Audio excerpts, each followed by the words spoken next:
One of the things I think a lot of people need to understand is we aren't a museum piece. The Inupiaq people are a living people and a living culture. Even though we're in northern Alaska, which covers this vast area from Nome all the way over the Canadian border, is that there's this extreme value of interconnectedness and interdependence. It's a hunting society, a gathering society from thousands of years. This is what creates our culture. That special relationship between humans and the natural world and the animals, and that it teaches you how to have a society that doesn't do too much harm to the world. Love and respect for nature, for one another, for our elders. Very, very fundamental value, key to life. Our values are something that bind us all. The importance of sharing with one another, the importance of spirituality, and the connection to the land, our traditions, how we hunt, sharing of stories and songs and dances. I'm Inupiaq. I'm from the Arctic Ocean. I am Inupiaq. It's very important to me. It's who I am as a person. And we're very proud of who we are, and we want to continue that.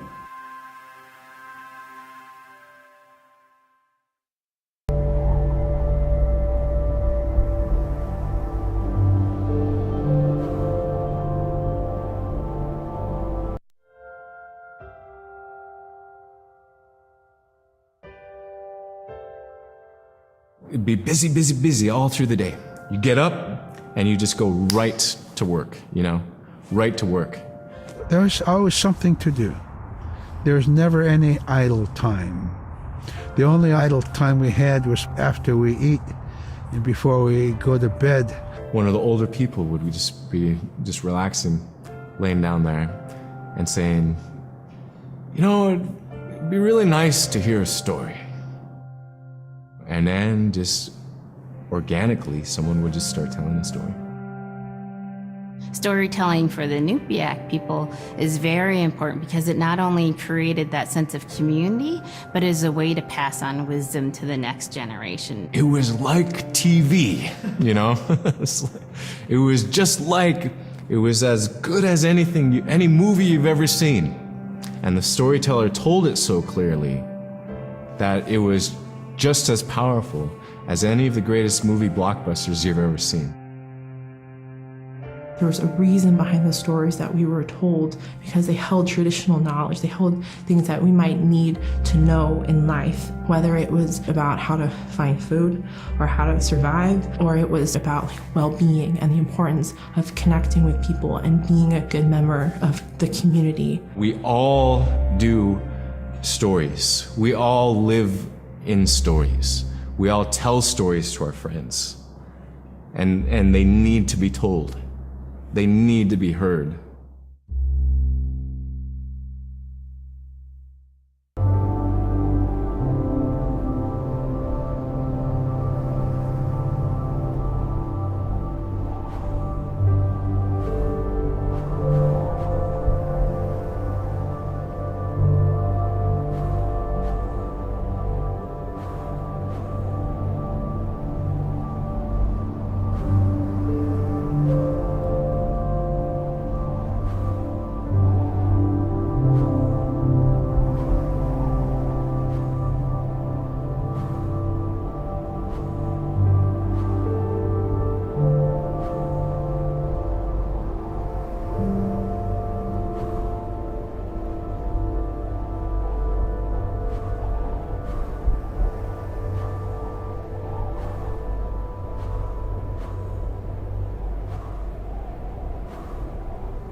Unip kako ti aksikpin. Dala kanirakan nasuk unip kaktuak kawirakama. Ibe aksya karwalugo inyo ni akaniksok ang ayukagamanye. Sumitema. Ibe aksya karwalugo ang ni alatuneksak. Asi surakal lablune supayanik.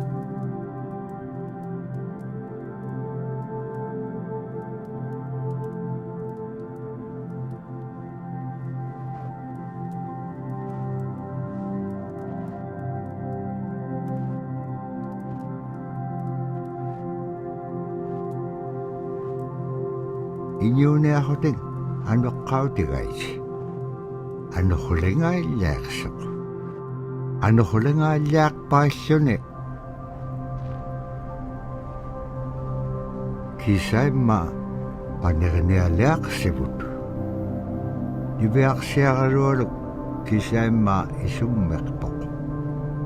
Taprasi kangit siya siga summan, ano huli siguro kumagaan. Summan, ano huling alyak magaan. Taprasi kangit siya siga summan, ano huli siguro kumagaan.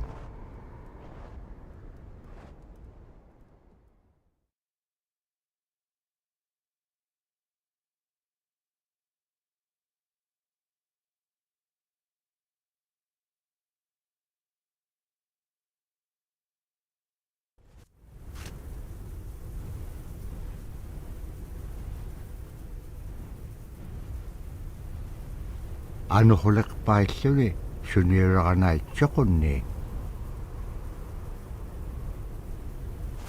Dabra ni bayak siya karewalok ayung itsak. Padyag niyuleksak.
Wayak tok kisimreome. Aranap ka nga piyak tok.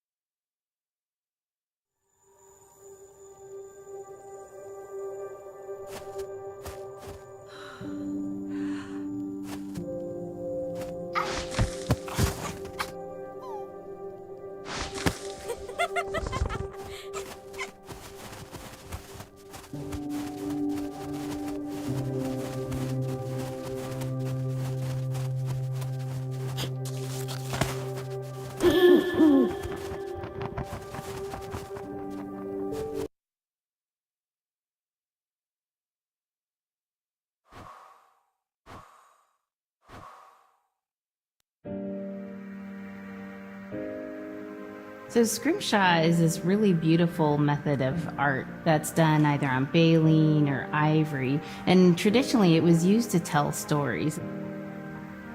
Each etching is telling a story of some event. Caribou hunting was taking place. This is what was going on. War began around this time, and so it sort of gives you a timeline of history through etching. An elder or the person who carved it would literally be able to read the scrimshaw story. They're like reading a book, in a way.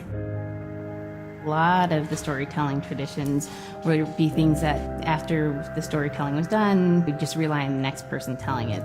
And so scrimshaw is a very important way for Alaskan Native people to record their history.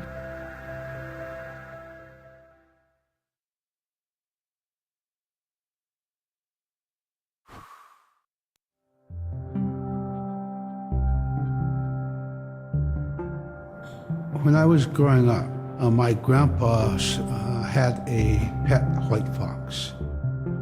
If you're a good friend with a fox, when there's danger abound, they try to keep you from getting into trouble.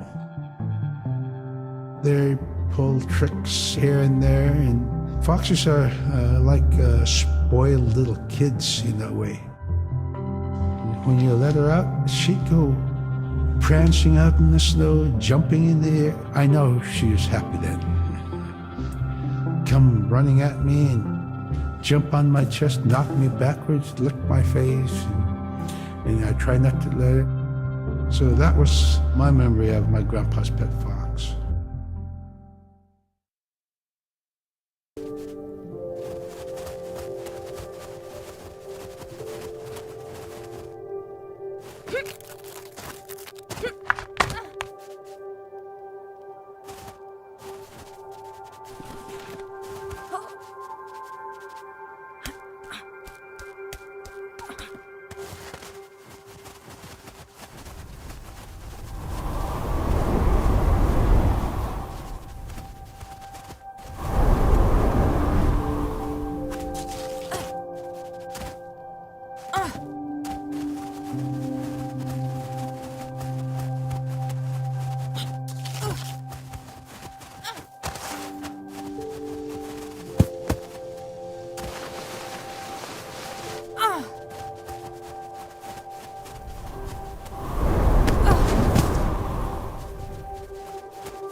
Caribou it provided for us in many ways. Our clothing in those days was made of all caribou skin.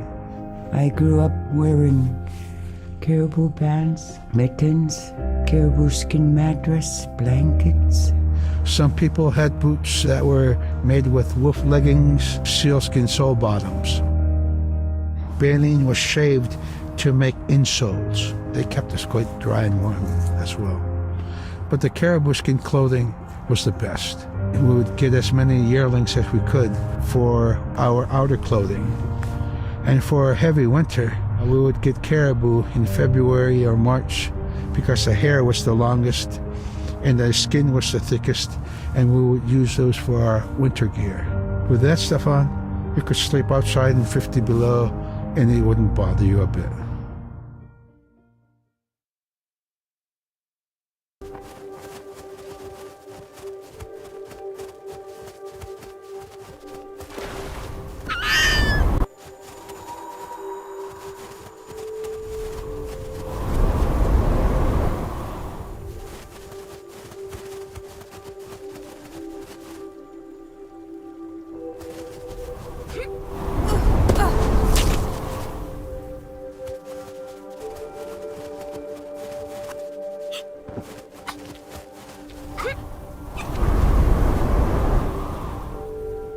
Niveaksiagaroluk kangersingalok supaya laulun itam na terikan niak sibuneksip niviaqsiaqalualuk kangersingalok supayaat ikayorteqaranivlugit allauvluni taamna teriganniaq sivuneqsipkangaga niviaqsiaqalualuk qanutun peqpaganaqtilaangit tamatkua ikayoktauluat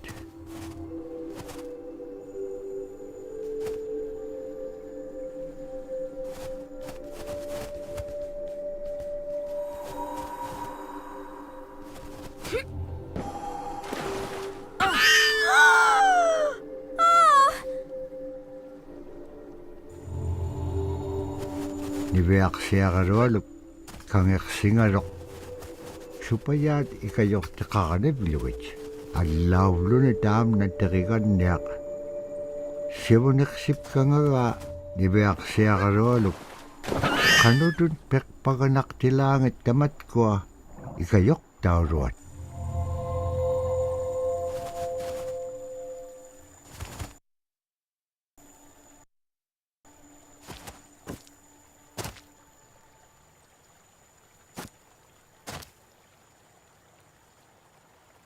niviaqsiaqalualuk kangersingalok supayaat ikayorteqaranivlugit allauvluni taamna teriganniaq sivuneqsipkangaga niviaqsiaqalualuk qanutun peqpaganaqtilaangit tamatkua ikayoktauluat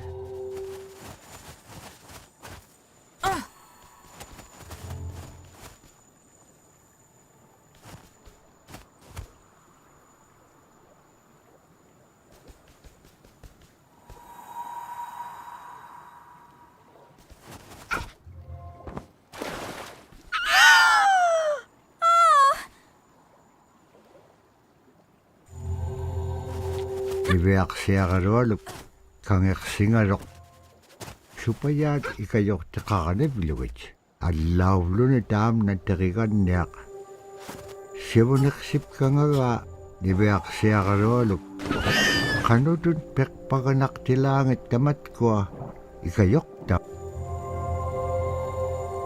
niviaqsiaqalualuk kangersingalok supayaat ikayorteqaranivlugit allauvluni taamna teriganniaq sivuneqsipkangaga niviaqsiaqalualuk qanutun peqpaganaqtilaangit tamatkua ikayoktauluat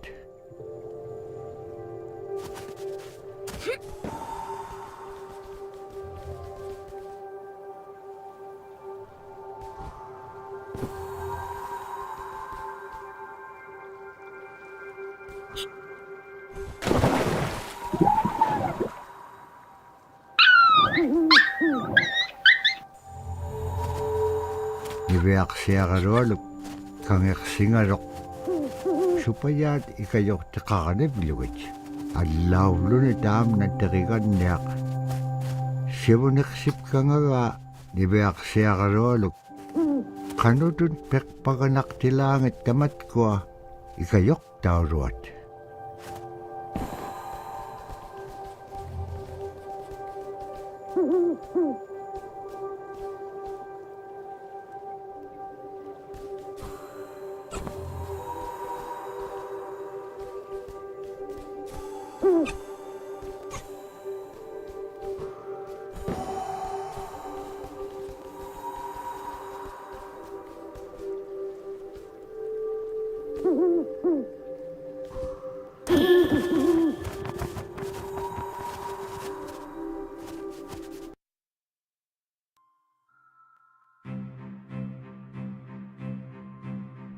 Silla is the weather. It also means the atmosphere. Here's the nuna, or the land. And it's anything from the land into the moon, the sun, the stars. That's Silla. It's a very spiritual, and we have a relationship with Silla. Silla has a soul in the same way we do as people, in the same way animals do. I think spirit helpers in and of themselves are really about how we're connected with things. And so it may be that there is a spirit helper that shows themselves as a bird to show you the way home, or it may be a spirit helper that actually decides to show themselves with the face and body of a man instead of their animal form. And so I think one of the things that's hard to understand is that it's not one way of seeing things, it's one way of knowing you're connected to everything. We've always had that spirituality of everything around us. It's the interaction you have with the air you breathe, the ocean that you gather resources from, the rivers from which you gather fish, the tundra from which you pick berries, the animals that give themselves. It's all of that.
Liveaksiarluolugu teriganniaralu ikayuutipiartuk. Siqaqaniortimigani. Araa kangersinaittsuqunniaqqaneq pisilaan. Aglaan tavra atautsikun